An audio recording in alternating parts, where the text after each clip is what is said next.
Hi and welcome to Schorem, Haarsnijder en Barbier. My name is Rob and we're going to do another instructional video today. If you like what you see or if you like the other videos you saw, please subscribe to our channel and I promise we'll make even more of them. So today I'm going to do like a short textured look on my friend Dennis here, who is also personal trainer at CrossFit 010 Rotterdam, if you're interested, but he looks really good under the thing. Well, so fading. Okay, before I get started, because I know there's going to be a lot of comments like, oh, you're doing it wrong, blah, blah, blah. Nobody does it wrong. There is no best way. There is no only way. I'm saying this to all the kids that are getting into barbering. Don't let these so-called experienced people tell you something is wrong. Listen to their advice and then think about it, what you can do with that advice. But nothing is ever wrong, right? Please understand that. So I'm just going to show you my way today. And then tomorrow you do it your own way again. YouTube, social media, videos should all be about fun. And that's what we're going to have today. I'm going to start by wetting the hair a little bit. Now, again, I'm not saying this is the best way. I would never say that. But I know a lot of people out there would start their haircut with the fade. For me, I kind of work the other way around because I want to start with that baseline that I usually do, so I know where to fade to. So before I get started with the fade, I want to make sure I secure the connection to the hair on top. So I'm sure I'm not going too short. I'd rather have a little bit of hair left to play with than having all the hair gone already. So with my clippers set to 0, I'm just going to set in that baseline.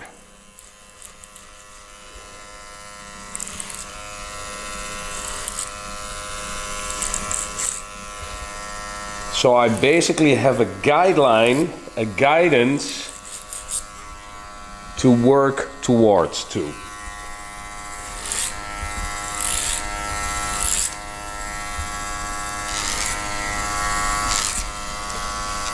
Pretty much the same way as I would do a flat top. I'm going to start by setting in the angle of my flat top, so I know where my fade has to begin and where my fade has to end.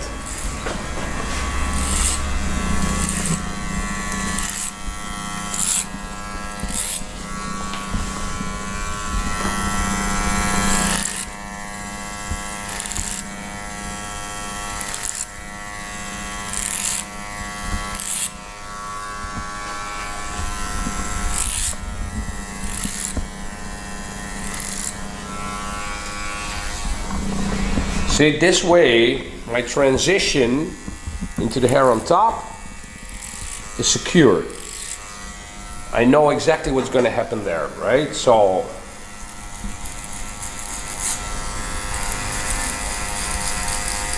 gonna connect that part of my connection too. So basically, I'm securing my parietal ridge.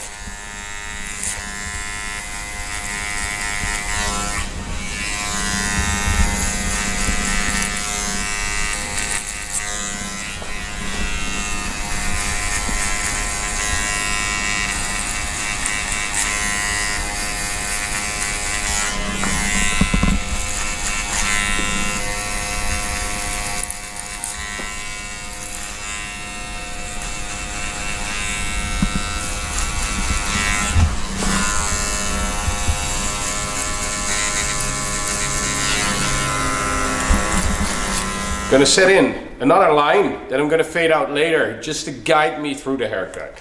Yeah, I'm gonna use my trimmer. Gonna stay quite low. Just set in that first line to work with.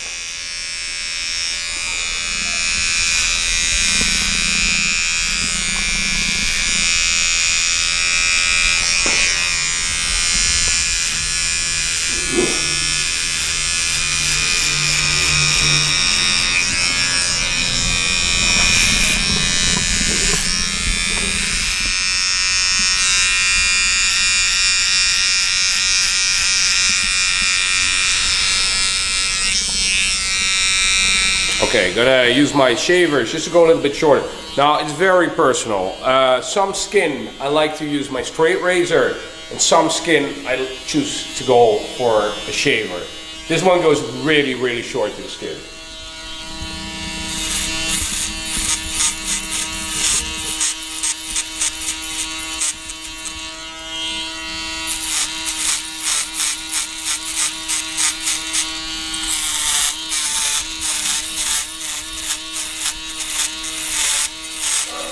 I'm gonna open up my clippers, set them to half, and I'm gonna start by fading up, not directly taking that line out,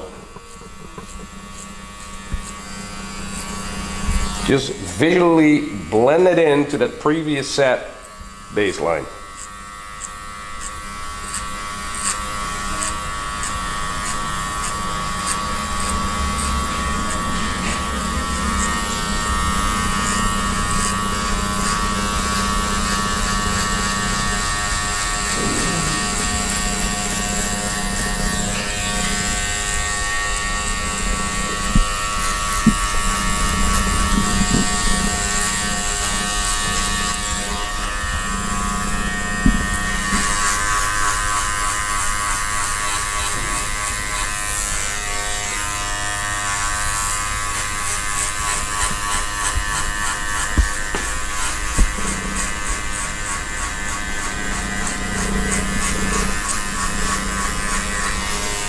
Okay, so the moment I'm satisfied with my transition, my fade into the previous cut baseline, see this area here, I'm gonna put it down one notch, pretty much repeat the same process, just stay a little bit lower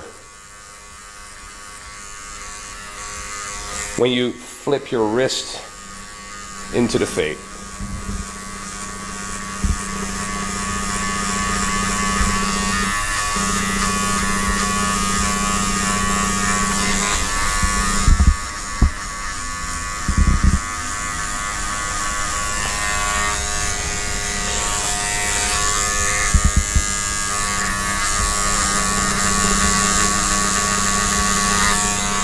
So at this point, you're really working with your eyes. If you see a spot, take a little bit of distance, check it again, until you're satisfied with the overall look. Now remember, everybody's head shape is different, everybody's hair is different, so you really got to change your technique to the density of the hair plus how high you want to fade the whole thing up. Okay, closing the lever of the clipper another notch, same story.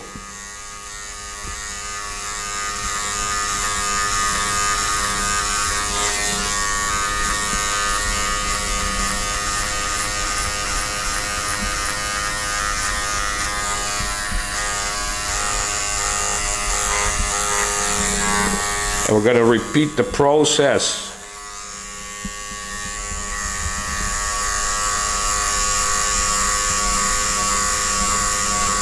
Till my clipper is at 0.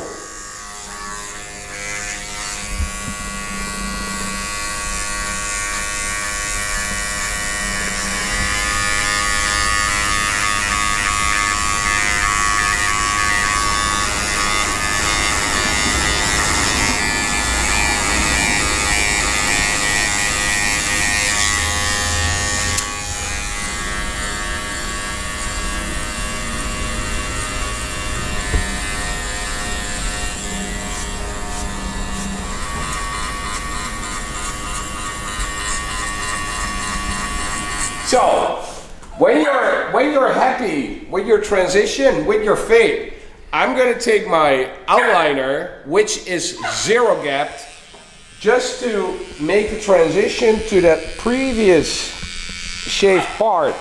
Really going to stretch the skin and take that last line out.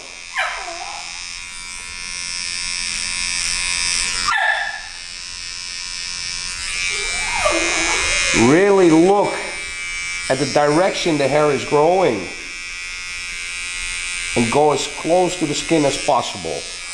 Don't be afraid to just use a small part of your clipper. If you see some longer hair sticking out, you can almost use it as you would use a Sharpie.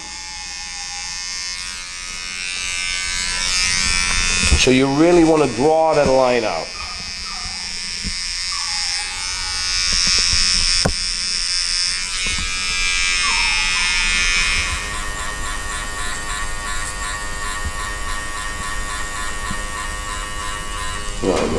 Wet the hair again. Dennis has two huge cowlicks right here in the front. So I don't want to cut it wet because I want to see what's going to happen when the hair is dry. So when I'm going to cut it shorter, when the hair is still wet, I don't know exactly what his cowlicks will do. I am not the kind of guy that shaves outlines away. It's very personal. I mean, I see a lot of guys do it and it looks super good. But for me personally, I don't like the way it grows back. I like to keep the natural outlines. So I'm going to switch to drying the hair. Look what it's doing, look what it's telling me.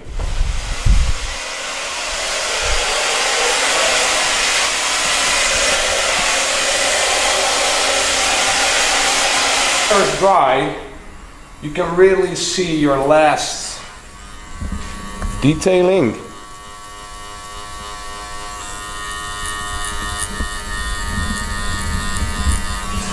And I'm going to set in the rest of the shape. See, I can tell exactly what the crown area is doing here. So I'm going to go slightly shorter.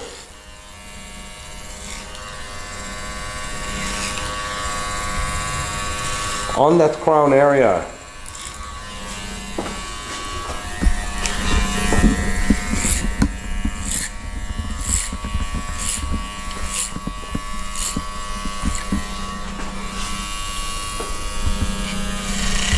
And again, for me, there are no wrong ways of doing a haircut. Everybody has their own preferences. For me, it's really cutting the hair when it's dry. That is the way my client is gonna wear his hair. So that's the way I wanna cut his hair. And when the hair is dry, I can really tell exactly where the hair is pokey, where the hair is jumpy, where it wants to stand up, where it needs a little extra lift.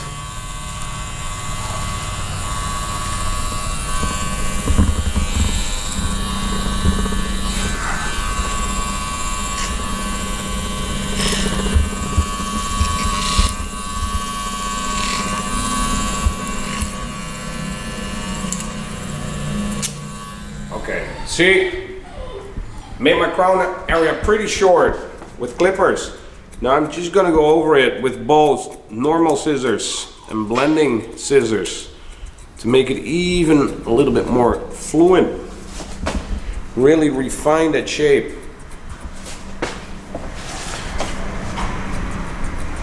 And then once I'm happy with that basic shape, I'm gonna remove a little bit of bulk towards the crown area.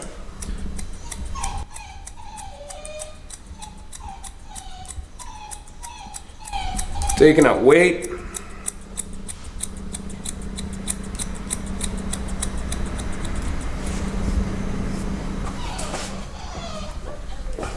I'm going to refine the shape even more. Normal scissors.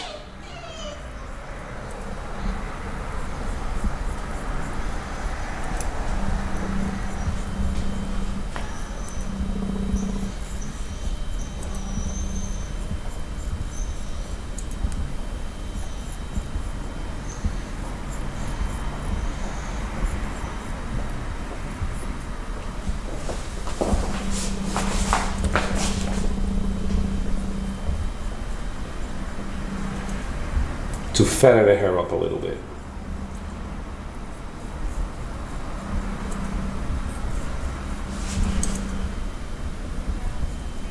Of course, the hair has to look good with product, but for me, it's even way more important that the hair looks good without product.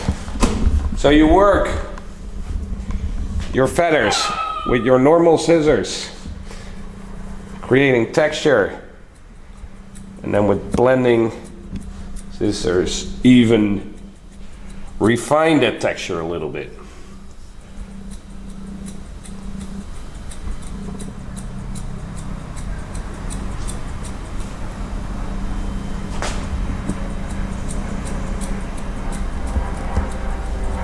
Check for balance, check for texture. See, you want to have a nice way of moving the hair around. The only thing I'm going to do is take a little weight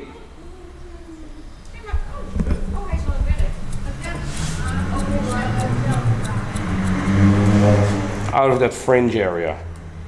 Be careful not too much because of the cowlicks under the fringe. See, I want it to be able to move around.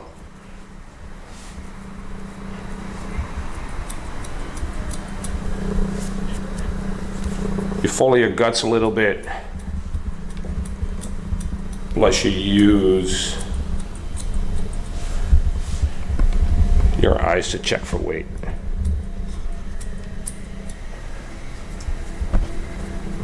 Gonna use a little bit of our Reuzel fiber.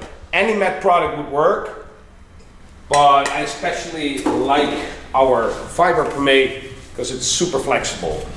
You can restyle as much as you want. Make sure that the product is well divided. Don't use too much. Let the hair do the job. Let the haircut do the job.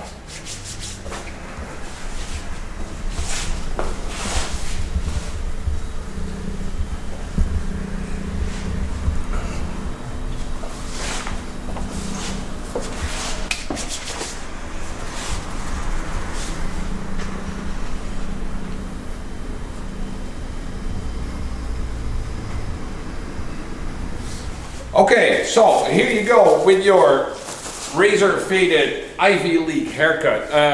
Dennis here wants to grow his hair. So if you have a client that wants to grow his hair out from pretty much shaven, this is a perfect solution. So there's a little texture. It's easy to style for my client at home.